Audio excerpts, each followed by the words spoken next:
Welcome to CSIS Online.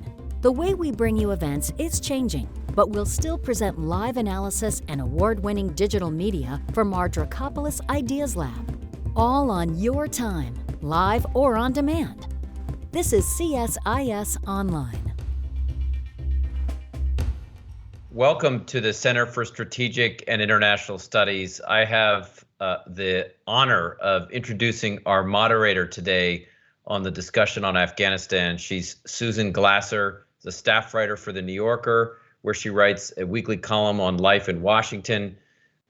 She has served as the top editor of several Washington publications and has several fantastic books, which I have read, including Kremlin Rising and The Man Who Ran Washington. Susan, thanks for joining us. Oh, well, thank you so much, Seth, and thank you to everybody. This program today is titled, I think appropriately, Afghan Aftershocks, although in some ways I'm not quite sure aftershocks really captures fully the moment that we're in, which is still the shocks as well as the aftershocks. But thank you so much. This is, I think, a pretty urgent convening, and I can't think of three better people to have with us today to talk about what is unfolding right now inside Afghanistan, what it means for geopolitics, what it means for U.S. foreign policy and for the Biden administration. So thank you so much to CSIS and to everybody for having us today. And I'm going to go ahead and start with Seth and introduce him because he's very nice to mention my books. But the truth is, much of what I learned about Afghanistan, I learned from Seth and his incredible works, both as an author and as a scholar. He is right now, of course, the senior vice president here at CSIS and director of the International Security Program and the Transnational Threats Project at CSIS. But to me, he is, for the purposes of this conversation, the author of many works, including what I highly recommend you go back and look at if you haven't before, In the Graveyard of Empires, America's War in Afghanistan, which was a book that came out 2009. Is that right, Seth? Wow. And That's right. We've been at this a long time. I'm sure, like everybody else in this conversation, I'm really feeling my age this week. 20 years since 9/11, 20 years since the U.S. presence in Afghanistan began in this latest incarnation. But having that historical perspective is invaluable. So thank you, Seth.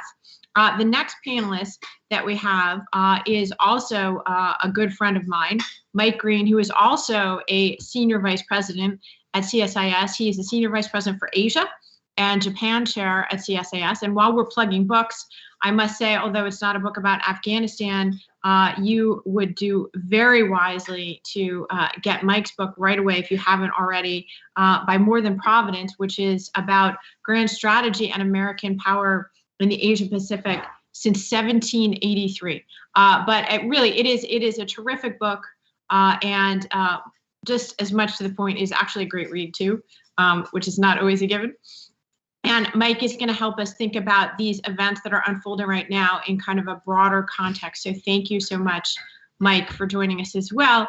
And our other panelist is someone I'm particularly delighted to have because I think to bring the focus really squarely in the question of human rights and what this means for actual people who are being affected by this, as well as for American foreign policy at a time when the president has talked about re-injecting human rights as a pillar of American foreign policy, and yet finds that challenged almost from the get-go by the events that are unfolding here. So I'm delighted to have Marti Flacks as our other panelist today. She recently joined CSIS as a senior fellow and director of the Human Rights Initiative, which is incredibly timely, and I'm sure this is a quick immersion project in this, and has spent really the last, I guess it's decade, inside the government in roles that are directly relevant to our conversation today, both at the NSC and the State Department. So thank you so much, Marti, for joining us as well.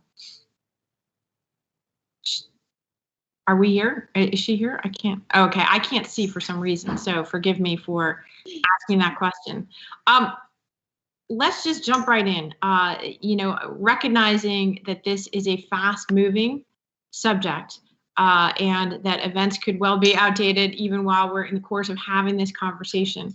Seth, I do want to start with you. And what it must be like for you as a historian to see, us barraged not only with the events in Afghanistan as they're unfolding, but also barraged with historical comparisons. Is this analogous to the fall of Saigon? Is it actually worse for American foreign policy than the fall of Saigon? Is it like the fall of Kabul when the Taliban took Kabul in the first place? Is it resonant of superpowers before who have been humbled in Afghanistan, like the Soviet Union, like the British Empire in the 19th century? We all have seen, probably a million times that image of the famous painting of the lone soldier who managed to make it out of Afghanistan after one of the ill-fated British incursions. So are we, suffering like 1,000 cuts of historical analogy? Should we just give it up? Or is there actually some relevance to history here as we contemplate these events of the last couple of weeks? Well, I think there are a lot of differences between Afghanistan today and some of the recent examples that people have talked about, including the fall of Saigon on the Vietnam side, or even in Afghanistan, the British or Soviet experiences. But what I would say on Afghanistan is historically, and this is true today, and this may get into some of the comments that Mike makes, that Afghanistan itself is a bit at the mercy of a range of other powers in the region and more globally that have used it for their own purposes. So obviously during the Cold War, this was a struggle between the Soviet Union and the U.S. The Soviets invaded in 1979, and the U.S. then started a campaign to bleed them out, which they did by the end of the 1980s. What we have now is a U.S. withdrawal, and we've seen notable activity from both the Chinese and the Russian embassies in Kabul, as well as the Iranians. Obviously, in addition to Pakistan as well. So, and I think that's true even if you go back to the British periods. Afghanistan was a bit of a struggle between the British and the Russians back during the British imperial period. So I think what's important in this context as well is that there are bigger issues than just Afghanistan. There are great power issues at stake in Afghanistan, not just today during the negotiations, but going forward. Well, that was very artfully said, but I'm going to press you on the question a little bit of, how to process the images that we have been seeing over the last couple of weeks. Is this actually the sort of biggest black eye for American foreign policy since the fall of Saigon? I think there are a couple of black eyes between Saigon and today. I think the U.S. invasion of Iraq was a bit of a black eye with the insurgency that followed, that sucked a large number of U.S. forces there. But I think this is right at the top, and I think it's not just that the way the U.S. did this.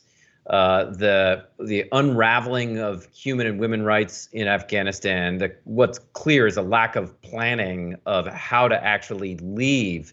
But just at the same time, where U.S. policymakers have said, we don't need to be in Afghanistan, in part because the terrorism threat is minimal right now. At the same time, we have the National Security Advisor coming on television with the last several days saying the threat from the Islamic State is actually grave right now. We also have UN reports out recently saying that the Taliban-Al-Qaeda relationship is probably stronger now than it's ever been because of the victory in Afghanistan.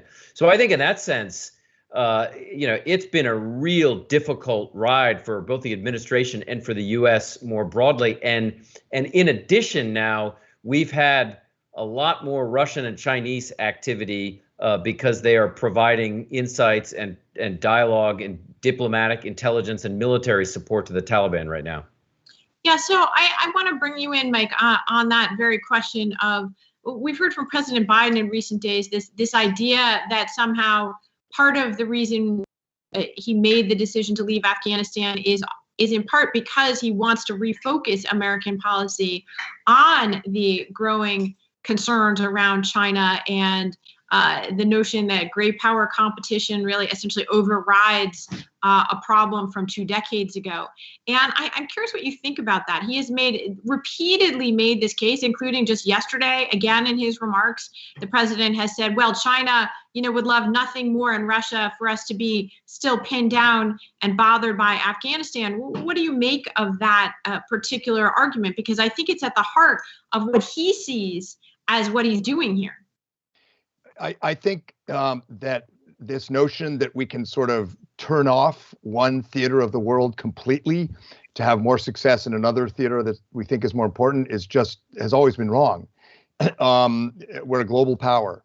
And I do think it's worth emphasizing at the outset that, and it's important for allies in Asia to know that what's happening right now does not represent a sort of broader American retreat from the world. I mean, going into this, in some polls, 2/3 of Americans supported getting out of Afghanistan, but in the same polls, 1/2 to 2/3 supported defending Korea, defending Taiwan and Japan and Australia. Support and commitment to Asian partners is quite strong, but it was misguided to think that just completely pulling up the plug on Afghanistan would make that competition problem with China easier. And there are a number of ways it's going to make it harder. I mean, the most obvious one we just talked about, which is the black eye, and whatever this does to Biden's political standing. It's hard to execute grand strategy when you're falling in the polls, and he is right now. And other things I think they probably didn't think through sufficiently. A Taliban takeover of Afghanistan significantly complicates India's security situation. It draws them away from the Indo-Pacific. The last time the Taliban ran Afghanistan, it was very bad for India. Lashkar-e-Taiba and other terrorist groups went right at the Indians. So it messes up the Quad and the Indo-Pacific strategy. We know from Syria and Iraq, when ISIS took over, that foreign fighters used that safe haven to then go after our friends and allies in Southeast Asia against Australia. So the terrorism spillover effect is really worrying for our friends and allies. And this really complicates the president's democracy agenda. The Chinese are chortling. I spent part of my grad school studying North Korean propaganda. And the way the Chinese government organs are talking about this right now sounds like North Korea. They are just chortling. If you step back, Russia, China, Iran have some shared interests with us in stability in Afghanistan, but that's not what's happening. I think for the near future, it's going to be filling the vacuum we've created and as much as possible damaging our standing, our credibility. So lots of spillover effects from this, ironically, for an administration that wanted to do it in part to have more focus on the Indo-Pacific. So, Marti, I want to bring you into this, and I want to ask, because it seems like, in a way, both Mike and to a certain extent Seth are taking issue with Biden's actual decision to withdraw, in addition to the manner in which the evacuation has been done. Other critics, have tried to make a distinction between, the question of whether to maintain a U.S. military presence after 20 years in Afghanistan versus sort of what's transpired since April and since that Biden decision. I'd love to get your perspective on this. Do you think there's a basis for Biden's decision, even if the execution itself has been so flawed, or were we destined, as a lot of people think, was it basically destined to be a kind of chaotic mess that actually is very consistent with the wrong policy decision? Yeah, I think there is an important distinction to be made here between the decision to withdraw and the execution of that withdrawal. I think the idea that we can retroactively or retrospectively decide that this withdrawal was going to be as chaotic as it was is the wrong approach or wrong analysis. I think even if the assumption is that the Taliban would potentially eventually take over, there's ways of going about that withdrawal that are less threatening to obviously the situation in terms of human rights in Afghanistan, but also our global standing on issues around human rights and democracy. I don't think our allies and partners who are supporting democracy and human rights around the world expect the U.S. to indefinitely be a military presence in Afghanistan. And I don't think that the withdrawal itself is what is going to cause concern in terms of human rights and democracy for the Biden administration's agenda. The issue is how we went about it. And I am sure that our allies and civil society groups and activists around the world are watching very closely what happens over the next few weeks in terms of how the effort that we make to protect those who fought for these issues on the ground, both with our direct support and those who are sort of aligned with our values and our objectives. And we've obviously dug ourselves into a very deep hole in terms of how this withdrawal has started. We have time now to do it, to finish a little bit better than we started in terms of really making the effort to evacuate, to rescue those who directly supported the U.S. government, not just the military contractors and interpreters who are so important and deserve to be evacuated, but also those civil society organizations and individuals who are fighting for human rights and democracy and anti-corruption, and whose lives are directly in jeopardy right now because of that activism. If we can demonstrate the effort to make that, to protect those groups in the short term, and in the long term, really demonstrate a continued amount of attention and a strategy in terms of engaging the Taliban on human rights issues, I think that we have a chance to regain a little bit of the credibility that we're at risk at losing globally on democracy and human rights. Well, can I follow up on this? Because I think it's the most urgent question in a lot of ways, because one way or the other, it appears that this evacuation is going to be ending very soon. Do you have any other insight or actual information? Because I feel like I don't have. I've heard the concern, frankly, for those Afghan allies, the kind of civil society people you're talking about, women and girls. I've heard that disappear from Biden's rhetoric from the last few days in a way that makes me very concerned. The reports from the airport also suggest that they made some kind of a triage decision at some point to basically prioritize, understandably in many ways, American citizens or green card holders or people who already had been approved for visas. And so what information can you give us about whether they actually are even trying to rescue leaders of the, civil society and human rights community for Afghan women and girls, and what's going to happen to them, even if they do get out? This country has not been very welcoming in the last few years to people like that. So can you tell us what's going to happen to these people?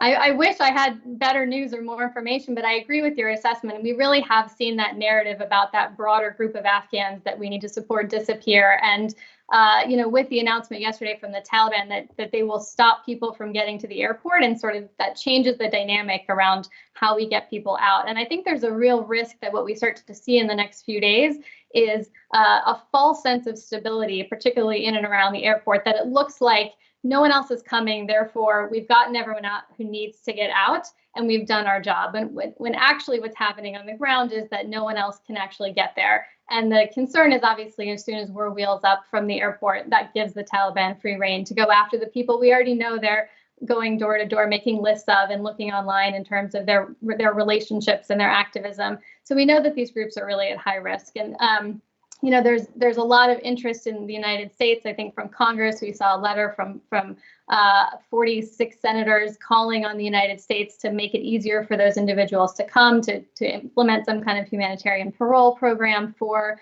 women's rights activists and human rights activists. But the challenge is going to be physically getting them out. And I think that's where in the next few days, as the administration makes its decision about exactly how long this airlift operation is going to go, they need to turn their attention to, it can't just be once we're wheels up, no one ever leaves Afghanistan again. There's got to be some kind of agreement that people who need to leave are able to get out, whether that's air corridors, whether that's humanitarian land corridors. But we can't simply pack up and assume that everybody who needs protection has gotten out when we just know that's not going to be the case. I want to go back to the bigger picture, but one more question for Marti, because I do feel like sometimes the urgency of the moment in some of these conversations gets lost as we immediately go to big picture analysis. So for once, I'm going to stick with the moment for just a second. You have spent a lot of time inside, our institutions of foreign policy in the last few years, the NSC, the State Department. Is this also a story about the lack of capacity, organizational and otherwise, of our institutions? I mean, obviously we have seen there's a lot of tension between the Defense Department and the State Department. We all know that some of that is eternal, It's certainly exacerbated in a crisis situation like this. But I got to wonder, it seems right now to me from a distance that the Pentagon, they have incredible resources, and we tell them to mount the largest evacuation in human history, and they can do it. And they can get these gigantic aircraft. And I have personally spoken with senior military officials who essentially have said to me, like, I want to put bodies on planes. I don't care. Why can't we get the State Department to, give me a piece of paper that lets these people on the planes? Because I'm happy to put them on my planes. What does this tell us about the capacity issues? Is that maybe what it is, as opposed to like the National Security Advisor screwing up? I mean, I think there are capacity challenges and logistical challenges. Nobody has a master list out there of every person who has supported a U.S. government democracy and human rights program, or frankly, military program, that therefore needs to be evacuated, right? This is information that has to be culled from dozens or hundreds of sources, or people need to come forward themselves or get their employer to come forward and identify them. That's hard enough in the moments that are not crisis in a place like Afghanistan, but asking people to do that at a time where they're literally simultaneously burning their employment records, deleting their social media profiles, doing everything they can to stay under cover, asking them to then stick their heads up above the surface and identify themselves to come be collected is very difficult. And so the State Department has a very tough job of literally trying to track these people down, on top of trying to track down, obviously, a large number of American citizens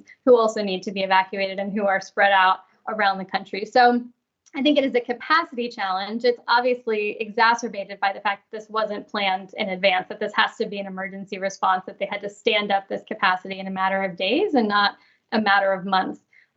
The other thing that I'm, concerned about, obviously, in terms of capacity, is the fact that none of this visa processing was happening beforehand, right? If the 20,000 SIV applicants who had already started the process before this crisis had actually been fully processed and evacuated, that's 20,000 more people we could have put on a plane yesterday. And if we had encouraged people to move that bureaucracy along and actually get more of those folks who we knew we were going to pull out processed earlier, then we would have had a lot more capacity to do that now. And that also has to do with the capacity at places like DHS, as well as the State Department, where they've been really strained by the border and other things.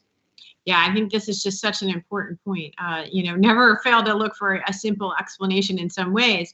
But Seth, a lot of what people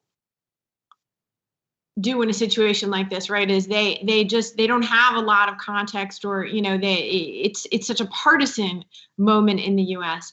But you've watched it over 20 years. And it used to be said, I think quite correctly, that, the military didn't fight a 20-year war in Afghanistan. It fought 21-year wars because of the nature of how the American military was bringing people in and out, and also the lack of a long-term vision or strategy. What were some of the things, this sort of misconceptions about Afghanistan that, in your view, have plagued this conversation? There must be things that just annoy the heck out of you that you could never, purge out of the conversation, and now are coming all together to, this terrible ending. Yeah, I mean, there are a couple. One issue is people continue to come back to the cost of the war in Afghanistan, and can continue to cite these huge numbers. And there certainly were periods. I was in Afghanistan during the surge. I was in the Department of Defense in uniform, actually, as a civilian, but was there during the surge. We had over 100,000 forces there. But I think the reality people have to remember is that by 2021, we were down to 2,500, and we're probably going to go lower than that if we were going to stay. We had small number of aircraft, fixed wing aircraft on the ground. You could supplement that also with aircraft coming from the Persian Gulf or from maritime assets in the Indian Ocean. But the amounts of money, and no American soldier, frankly, had been killed in 18 months. So, I mean, I would also highlight that when people talk about the costs, either in blood or in treasure, you're lumping in 20 years together, not looking at that in 1 year increments. So I think part of the question is also, what were we now down to by 2021? And was that something that we should have thought about continuing, at least for the next couple of years? The other thing along these lines that has been a problem from the beginning, and just to again put this one out on the table, is the Taliban itself. People have asked, how can the U.S. lose to the Taliban, after 20 years of war? This war did not happen in a vacuum. The Taliban's command and control structure has been in Pakistan, and there has been from the beginning, because there were elements of Pakistan's intelligence service, the ISI, helicoptering Taliban officials out back in 2021. So there's been state support. We know from leaked intelligence last year in 2020 that there were elements of Russia's GRU, the military intelligence unit, providing assistance. That actually had gone back several years. The Iranians, including the Islamic Revolutionary Guard's Quds Force, had also not just been providing assistance, but it also allowed for one of the Taliban's major regional shuras to sit on the Iranian side of the border. So the Taliban was not exactly operating in a vacuum. They had support from several governments in the region on the clandestine side. And so I think that's the picture Americans need to understand. It's not that the U.S. was defeated by a lowly insurgent extremist organization. And then the third thing I'd highlight very briefly is I've heard a lot of people hope, and I use that word purposely, that the Taliban today is markedly different from the Taliban of the 1990s. I mean, I have spent a lot of time looking at this organization, including on the ground. The Taliban is different in some ways. It's a lot more technologically savvy. The Taliban of the 1990s did not use the internet. They didn't use it. They are now heavily involved in using digital platforms for propaganda, recruitment, fundraising, all of that kind of activity. But at their core, they are still an extremist organization. Their view of women and the role of women in society is like 8th century right now. Their concerns about multinational corporations operating in Afghanistan. People are going to be very nervous about the legal structure of operating in a country like Afghanistan when your court system is run by religious leaders, the Taliban courts. So I think in that sense, people need to understand that while there are some changes, the Taliban is at its core. It's a very extremist organization. The ideology is deeply rooted in the Hanafi school of Islamic jurisprudence, and you can't paper that over. I'm so glad you brought that up. I noticed that everyone's heads was nodding as you made this point about the Taliban. I can't count the number of, stories, frankly, irresponsible ones I've seen in recent days. My rule of thumb that I've been saying to people is like, if you see a story that, the lead or the headline is today's Taliban, kinder, gentler reform, you can skip that story because it's not going to be accurate.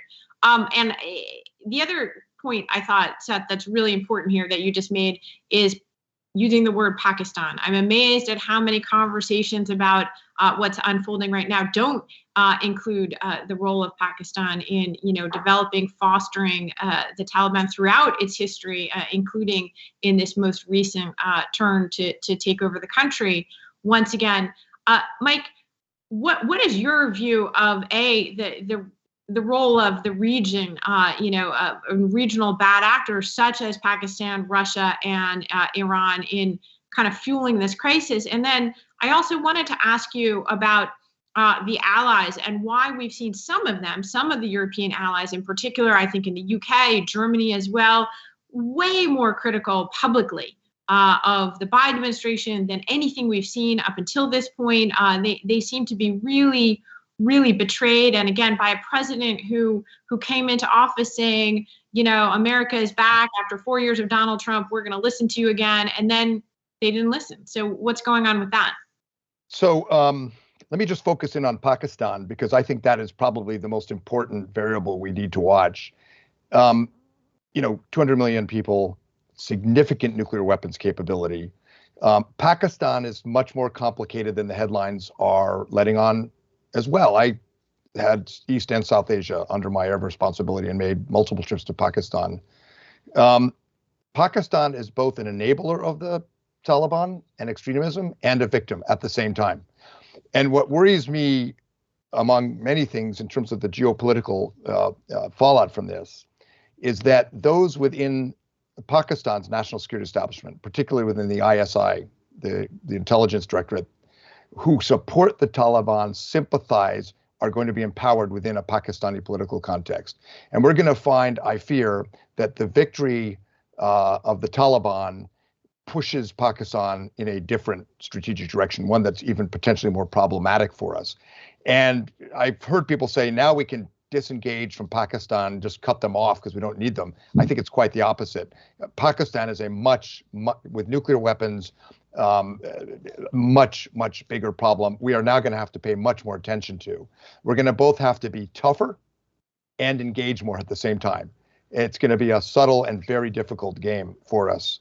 In terms of the allies, having been in the Pentagon and then almost 5 years in the NSC, often you will find that these kinds of plans are shared among Five Eyes or in very small, close, sensitive circles. And a lot of the people, a lot of the political figures in Europe in particular, you hear criticizing the US right now, probably were not cleared to hear what their intelligence services or their militaries were hearing from the US. I do not think that we just completely surprised our closest allies on this. That said, from Asian allies, including very, very close ones, I hear at senior levels, and they don't talk about it publicly because, frankly, they're on the front lines with China. They don't want to add to any doubt about American commitment. The Chinese, are saying you can't rely on the Americans. They're horrible. They attack countries. They're hypocrites. They're dangerous. And also they're very weak and unreliable. They're throwing everything but the kitchen sink at us. But our allies in the front line in the competition with China wisely are not doing what some of the French, Germans are doing and sort of casting further doubt on the United States. But privately, pretty consistently, even those who were, read into the most sensitive, security planning, privately, they are frustrated at the lack of consultation. And this was a decision that was made, I think, primarily for political reasons on our side. Why not wait to the winter? Why do it in the height of the fighting season, for example? Why pull out of Bagram, which we needed? Why pull out the enablers, the technical assistants and the contractors now? There are a lot of sort of operational questions where I think that allies were not fully consulted and had different views. The administration can recover. Our allies need us. I don't think they're going anywhere. But, it did raise some questions about what was supposed to be the dream team. And we know them. They are in many ways incredibly talented. But this is going to leave a black eye, I'm afraid. Well, this actually leads to the question I want to actually ask everybody, but let's start with you, Marti, which is the question, what have we learned actually about President Biden and his foreign policy as a result of, observing closely this first major foreign policy crisis of his administration? I mean, to me, one of the things I feel like I've learned is, just how painful the contradiction is between the aspirations embodied in not just being a president who says, I'm going to recommit to America's alliances, but also going to recommit to the idea of democracy and human rights as being a pillar of our foreign policy. That seems ever more in contradiction or, not necessarily reconcilable with Biden's other goals of, he's embraced this end of forever war rhetoric. He's embraced the idea, in effect, of nation building at home as being, understandably in some ways, the pillar of what he has to do as president. So what have you learned about his foreign policy from this crisis? Yeah, it's a great question. And I think I think it's too early to say in a way. And what I mean by that is I think Afghanistan has always been, for President Biden, a special case, and it feels very much like something that he has personal, very strong, long-held opinions about that were not going to change, perhaps regardless of the circumstances on the ground. We know that he has been arguing for withdrawal from Afghanistan for, going back to the beginning of the Obama administration. So, there's a sense to which this is a unique situation and maybe one that is not replicable in terms of how he thinks about democracy and human rights on the global stage, for example. That's sort of the optimistic take in terms of a democracy and human rights agenda. if that's the case, if that's going to be the message that, look, we just had to make this decision for Afghanistan. We didn't go about it the right way. We obviously operationally, in terms of implementation, failed, but maybe it was the right strategic decision from our administration's point of view, which is what you'd like them to say at some point. Then they really have some work to do to rebuild that global human rights and democracy agenda, right? And they can do that, going back to your question about capacity, we have a lot of unfilled positions, including at places like the State Department. So we don't have confirmed assistant secretaries for democracy, human rights, and labor, but we don't even have appointees yet for things like the ambassadors at large for trafficking persons or global women's issues or war crimes issues. So we can really see the administration put a greater effort into staffing up the people that would lead an agenda like this and help him actually roll out what we haven't seen yet, which is a global human rights agenda. What is that approach? Afghanistan aside, or maybe acknowledging what went wrong in Afghanistan, what does that mean for the administration's human rights agenda in other places? And how can we reassure the groups and allies that we're working with around the world that we are going to take this issue more seriously? He has a huge opportunity to do that in December at the Democracy Summit, which is supposed to have human rights as one of its centerpieces. But I think there's a long way to go to really roll out a robust agenda that makes that not a talk shop, not just a summit of heads of states, of people in violent agreement on the principles of democracy and human rights, but actual concrete commitments by the United States and their allies to support existing and fragile democracies, to shore them up against external influencers like Russia and China who would undermine them, but also to respond in these egregious situations like Afghanistan will be, no doubt, by September, to continue to shine a light on those situations and not just walk away, wash our hands of it and say, it's a place that we can't fix. But I think there's a lot of work to do between now and then to get back to that place. Susan, can I briefly jump in on the Democracy Summit? Because I think it's really going to be complicated now. President Biden's, hyper realpolitik justification of the withdrawal, at least initially, and it's still in his tone, undercuts the other Joe Biden the world heard, which I think was sincere about the importance of democracy. And he got into the race in 2020 because of what happened in Charlottesville and concerns about democracy. And I believe it's sincere for him. And those two Joe Bidens have to talk and work this out.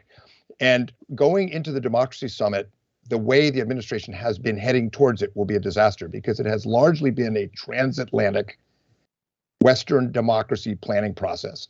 And I think what the administration has to do now is listen, as Marti said very, very well, acknowledge flaws in our democracy, acknowledge mistakes, and get some Indonesian leaders, get some leaders from Africa to play a prominent role. Because coming after what we're seeing in Afghanistan, if it is just sort of a G7 democracy summit, it's gonna backfire for something that I personally think the president does take very seriously. Yeah, that's an excellent point. So, Seth, I want to ask you this question. What have you learned about President Biden and his foreign policy from this crisis? Well, I mean, I've learned a couple of things. One is, and probably most important, is the president ran on a commitment to end the U.S. involvement in forever wars. And we saw the last two presidents, Trump and Obama, struggle to pull out of the Middle East in particular. So Biden is now pulling his forces, U.S. forces, out of Afghanistan, out of South Asia. The Department of Defense is working on its posture review right now. I would fully expect them to continue to take this issue seriously. I think we're going to see a decline in the U.S. presence in the Middle East. We've already seen it in Africa, and the shift is going to be, I think, a focus on Asia in particular. I think there are still some concerns about the Russians, but a big focus on the Indo-Pacific area. And so if we look at Trump's struggles with this, he had initially essentially been guided by individuals like his chairman of the Joint Chiefs, his national security advisor, H.R. McMaster, which had him revisit the wisdom of withdrawing. Biden is not doing that. Remember, Trump had talked about withdrawing forces from Syria and then kept them there. We still have U.S. forces in Syria. I take Biden to be much more serious when he says he's going to pull forces out, essentially come hell or high water. And so I think that's one thing. The second issue, which, again, organizations are going to get a vote in this. At the same time that President Biden noted that our only vital national interest in Afghanistan remains what it has always been, he said, which is preventing a terrorist attack on the U.S. homeland. Well, the terrorism picture, as President Biden's own intelligence community has said, is likely to get a lot worse very quickly in that country. There are already around 10,000 foreign fighters. The prisons were emptied by the Taliban, including some very senior al-Qaeda leaders. By our count, several thousand, down to the foot soldier level. So you've increased by as many as 50% the number of foreign fighters in the country. And you've got concerns about Islamic State warning. So there are going to be issues on what President Biden has said. This gets to the second point, this use of over-the-horizon capabilities to hit terrorists. Is that going to be feasible without an ally on the ground, without bases either in country? We've got no bases in Afghanistan, or won't shortly. Don't have any in the region at this point, none in Central Asia, none in Pakistan. Can you actually effectively conduct a campaign the way the president has advocated, using over the horizon, like flying them from Al Udeid? These are MQ-9 drones. It's a 12-hour round-trip flight, which gives them only about 6 hours of loitering time. Can you really do that without all the pieces, including the intelligence infrastructure on the ground? It will put this to the test. Yeah, these are such important points, I think. And I was struck as well. You made the point about counterterrorism bases. Back in April, when President Biden announced the decision to withdraw, they said that they would use the time between April and then to negotiate new agreements in order to have counterterrorism bases. And as far as I'm aware, they have not succeeded in doing so with a single country. Is that right? I understand there have been negotiations, and I suspect they'll continue with some Central Asian governments. The Russians are going to get at least, if not a vote on this one, they're going to have a lot of influence in whether this happens, particularly if you have U.S. strike platforms being positioned in Uzbekistan or Tajikistan or one of the stands, and they're being flown in to conduct strikes. Any MQ-9 platform, for example, can also collect intelligence, surveillance, and reconnaissance. And with Russian GRU forces on the ground, you better believe the Russians are going to be nervous about having platforms that can collect intelligence stationed in Central Asia. So this will be an interesting negotiation. But at the moment, the U.S. has basically two big options. The Persian Gulf, which is a long way away and requires overflight rights to be negotiated with countries like Pakistan, or using maritime platforms in the Indian Ocean. Neither of them, frankly, are ideal. I mean, it's like we cut our knees off on this one. Yeah, I think this is a very important point. And I suspect it's going to get a lot more attention as we get closer and closer to that anniversary of 9/11 and people start to think about the aftershocks and get out of the immediate evacuation stage. But Mike, let me just stick with our original question here and get your thought on what you've learned about Biden and his foreign policy from all this. Well, I think as experienced and strategic as a lot of them are,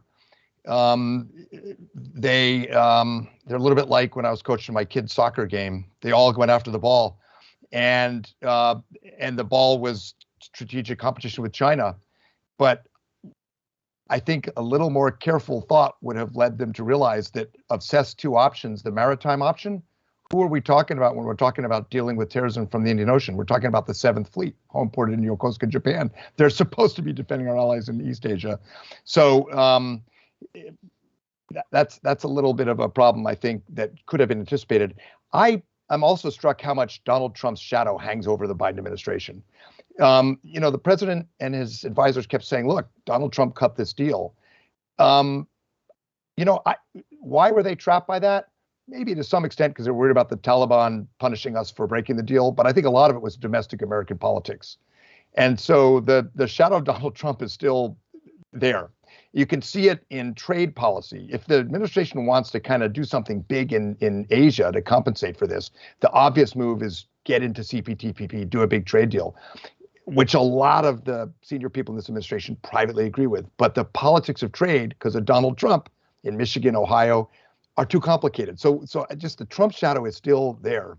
And then I mean, Seth will have views on this, but I'm a little worried about civil-military relations. I think when people do the forensics and people like you, Susan, figure out what happened, I think we're going to find that the Joint Staff recommended that we keep a footprint, and they were told no. I think we'll find they were a little passive-aggressive, and the planning didn't go well. And then when they were said, go in and get us out of this, they did what the U.S. military can do like no other in history. They did it, historically massive airlift. But I suspect that when we unwind and learn about the process and all of this, it's going to raise some questions about civil-military relations in terms of how we do grand strategy on problems like this. You're being diplomatic, I would say, in how you're framing that. This has been a suspicion of mine, absolutely not based on reporting as well. But one of my theories in recent days absolutely has been to wonder, since I think it is credible and accurate to say that the Pentagon did not recommend that Biden withdraw back in April, I have wondered, what was the level of planning and ownership that anybody took over this decision? And I would actually expand that possibly to include the NSC. I imagine that many of even Biden's civilian advisors, this was not a decision that they might have taken in exactly the same way. And so this question of ownership. But Seth, do you agree with our theory? Yes, I want to weigh in on this. 2 quick points on this. One is my understanding is that senior U.S. military leaders did not support a full withdrawal from Afghanistan, at least not along the timelines that it has occurred in 2021. And we're actually quite concerned, based in part on U.S. intelligence estimates, that if we did that there would be a collapse of the government, and there would be then within that vacuum created, there would be a number of groups, including the ones Mike has mentioned, which some of the anti-Indian groups, Lashkar-e-Taiba, Jaish-e-Mohammed, in addition to the Islamic State and Al-Qaeda, would move into that vacuum. The second issue is, having talked to a range of people involved in the withdrawal, the military actually did a very good job, almost methodical, of withdrawing U.S. forces from Afghanistan. So, destroying equipment, in some cases giving it or selling it, mostly giving it to the Afghans or others, bringing it back to the United States. What the military, I don't know if they weren't directed to do this or where the problem was, but there appeared to be little planning, at least near-term planning, on the logistics of getting people out of Afghanistan, whether they were U.S. citizens, whether they were individuals, including interpreters that had worked with the U.S. military or with diplomats or with the development agencies. So all the logistical elements, it's not, maybe in the end they were going to do it. They thought they had more time, and a lot of that planning, maybe they weren't directed by the NSC to do that. So there was my assessment, pretty good planning and execution in the withdrawal, just not in everything else that happened. Marty, I want to ask you about this as well, because, Mike's term civil military relations, really, in some ways, it's about these questions that we saw a lot in the Trump years of what do you do as a bureaucracy, as a senior official when the president makes an order that you don't agree with, or, there's a million ways to slow roll things, and they didn't begin and end with Donald Trump in Washington. Is that a little bit of what we're seeing here as well? I think it's a great question. I would like to believe, obviously, that if folks had anticipated this outcome, they would have approached this differently, right? I don't think this is an outcome that anyone in the U.S. government wanted to see happen, but I can certainly understand how that could have unfolded, exactly as Seth and Mike said. I just want to project that problem, though, forward from here to say, we're now in a situation where we've created a disastrous exit. Maybe we can salvage a bit of it by getting a large number of people out, knock on wood, everybody comes out safely.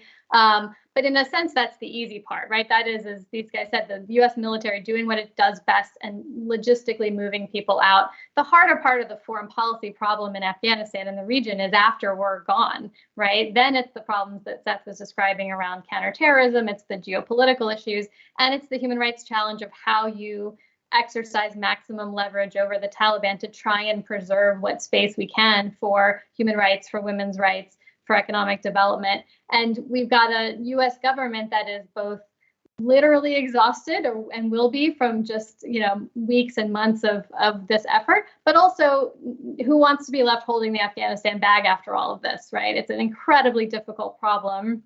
And no one's going to want to take ownership of it. And so I think it's going to be really important to keep pressing the administration that's going to want to naturally move on to the next big problem or the next disaster, to keep the spotlight on the situation, particularly from a human rights point of view, in terms of what the Taliban does next. Because we do, I think, have leverage over that situation. Maybe it's limited, but human rights are not an on-off switch. It's a continuum. So we have leverage we can deploy, but it's going to require constant attention and continued focus. And I fear that this administration is just not going to want to do that in the short term. Yeah, just to follow up on that quickly, because I think that's a really important point. I have to say, for listening, that's been one of the most hollow things I feel like I've heard in the last couple of weeks, is this idea like we didn't expend our considerable leverage or power credibility, to have a better, ending when it comes to civil society and human rights on the ground. And, when you hear the Secretary of State, Tony Blinken, or President Biden saying in the last week, oh, well, but, in the future, a focus of our diplomacy has been, we're going to lecture the Taliban about women and girls. I mean, I find that hard to believe, because it, as you said, just as a matter of sheer politics, how is it the president is not going to want to talk about Afghanistan going forward? His message to the American people is, I've solved this problem by taking a tough decision that my predecessors, Democrat and Republican, were unwilling to make. And I've moved on because that's best for the country, right? So the idea that he's going to expend any credibility, I mean, realistically speaking, you can't really be envisioning that,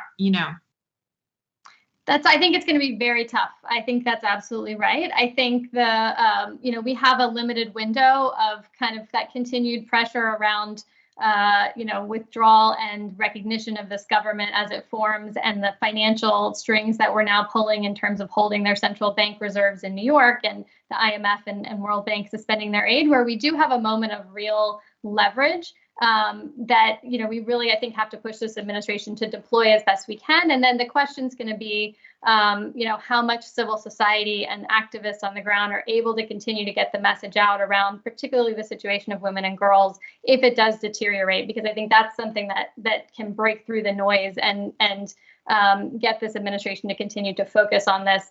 And I do think, to the question earlier about, has the Taliban changed? What are we going to see that's different from last time? I completely agree. Nothing fundamental has changed. The question is, instrumentally, have they gotten a little bit smarter about how they portray themselves, and therefore can we use that leverage, that need for recognition or for finances to keep them on a little bit of a shorter leash. But I think it's going to be very difficult to get the administration to continue to focus on it without really tugging those heartstrings and really continuing to shine a spotlight on what's happening on the ground on an ongoing basis.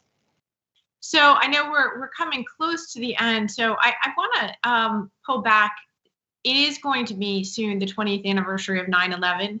And by all accounts, it looks as though the U.S. really will be gone from the country by then. We'll have gotten out, however many people will have gotten out by then, way more than seemed possible, I suppose, at the beginning of this kind of crazy couple weeks. But even 100,000 obviously is nowhere near the estimates of the number of people who worked with or assisted the American military and its associated institutions over the last 2 decades. What is it going to be like? I want to ask each of you, when you see the Taliban flag waving over Kabul, the American embassy not occupied in this place, this faraway place that no one ever expected the United States to be engaged with, and it's going to bring back so many memories for people of that terrible day in September 2001. Seth, what do you what's it going to be like? And what impact will it have? This sort of almost national moment of failure to be recognized at that time. Well, I think for me, I mean, I on 9/11, I saw the plane hit the Pentagon, so it was. I mean, it's a really, I mean, it was an emotional feel to 9/11 itself. But I have to say, if fast forwarding 20 years after that, and seeing a Taliban running the government in Afghanistan, and noting that the Taliban's relationship with al-Qaeda are not just strong, but according, again, to recent UN assessments, actually stronger because they've achieved victory now. And there's been a lot of interesting reporting of jihadist platforms across the globe in West Africa, North Africa, East Africa, and other areas of the Middle East saying, look, folks, the place to go now is not Syria. The Russians and the Syrian government, and even the Iranians for that matter, have taken care of most of the, what was the emirate in Syria and on the Iraqi side of the border, with the exception of Idlib. Afghanistan is the place to be right now. And this is what is going across a range of these chat rooms. It feels like, boy, we haven't moved that far with all of the money that's been spent, with all the individuals that have served, with Americans that have died. It feels like an awfully familiar place to be in September 11th, 2021. It's fair to say that none of us would have exactly foreseen this moment 20 years ago. Mike, what do you think to have the Taliban flag flying on 9/11? So I was in the White House on 9/11, and so it's pretty emotional for me and my former colleagues too. I was an expert on Japan and Korea, and I found myself becoming an expert also on Pakistan and India and Afghanistan and Central Asia. I'll tell you the big difference from 20 years ago. When 9/11 happened, Americans didn't know Afghans personally. Going forward, there are going to be thousands of Americans who worked with NGOs, who were military or diplomats or USAID, thousands who have deep, deep personal friendships with good and decent people who are going to be left behind and suffering. So my sense is that politically, it's going to be impossible to cauterize this wound for the administration. And Marty's point earlier and your point about ownership, you going into this, Washington insiders could say who owned the Indo-Pacific, who owned climate change, who owned democracy. You couldn't find who owned this issue. And if Marty's concerns are borne out, if nobody owns this, it's just going to get harder. Because it is an interagency problem. And in a way, it's all of society because of the way that NGOs and universities, like the ones where Seth and I teach, were so involved. And Seth's right, it's going to light up the counterterrorism map. And I do worry at some level we're going to have to go in and deal with this again. Maybe not, but that worries me. But I will conclude on an optimistic note. Having written this 240-year history of American strategy in Asia, we do have, as Winston Churchill was reported to have said, you can count on the Americans to do everything wrong before they do it right. We do have pretty good strategic capacity to recover. Look at the criticism President Biden's getting even from Democrats. When authoritarian systems make mistakes like this, everybody tells the boss he's doing a great job. So I am somewhat hopeful that our natural democratic feedback loop and the influence of our allies will get us to the place where Marty and Seth need where we think we need to be to make this right. So, Marty, we've got literally 1 minute left, but I know this is not normal for a Washington think tank event, but people I think are so moved by what has been happening and the human toll here. Do you have any advice for anyone who might be listening about what they can do to help, and what you think would be the most important thing that can still be done to help Afghans in this crisis?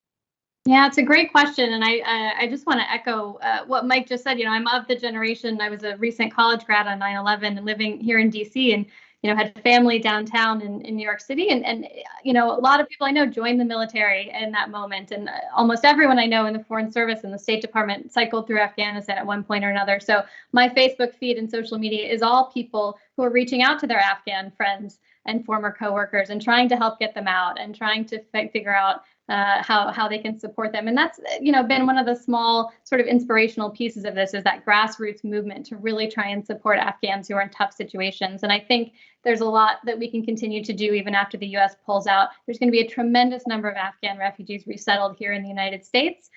Those organizations that resettle them are nonprofits. They get some government money. They need a lot of private money. If you can support them financially, if you can volunteer your time, these are people who are going to need a tremendous amount of help. And there will be aid organizations and others still trying to work on the ground in Afghanistan to try and get the word out about what's happening there, and the extent to which we can help and promote those organizations and share their information. We can keep this issue on the radar. Well, you guys have done a great job of just that in this conversation. I feel like I've got a lot better grounding and thinking about this in a clear-eyed way. So I want to thank you, Marti and Mike and Seth and CSIS for convening this conversation today, and all of you for listening to it. I have a feeling this is not the last word on the United States and Afghanistan, but thank you again to everyone for your time today. Thank you, Susan. Thanks, Susan.